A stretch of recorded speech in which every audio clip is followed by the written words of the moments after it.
সকলোৱে কয় শাক পাচলিত কেঁচা গোবৰ দিব নালাগে, কেঁচা গোবৰ দিলে বেয়া। মই কিন্তু কেঁচা গোবৰেই দিওঁ। চাওক, শুকান মাটি আৰু কেঁচা গোবৰ দুইখিনি কেনেকৈ মিলাইছোঁ দেখিছেনে? মানে পূৰা হাতে ভাঙি মিলাই দিব আৰু মাটিখিনি গুড়ি কৰি ল'ব। গুড়ি কৰি লৈ কেঁচা গোবৰ আনক, মাটিখিনিৰ লগত পূৰা মিক্স কৰক, খচি দিয়ক। পূৰা খচি দিয়াৰ পাছত চাব মাটিডোখৰ কেনেকুৱা সাৰ হয় নহয়, ভাবিব নোৱাৰা সাৰ হয়।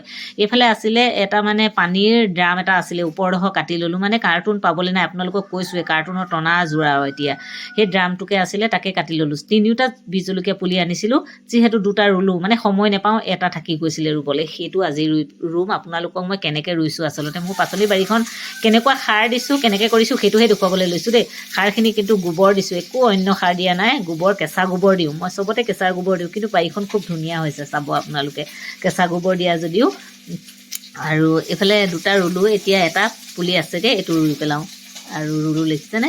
3টা বীজ জলকীয়া ৰুইছোঁ। এইবাৰ মানে নিজেও খাম ভাবিছোঁ, আনকো খুৱাম।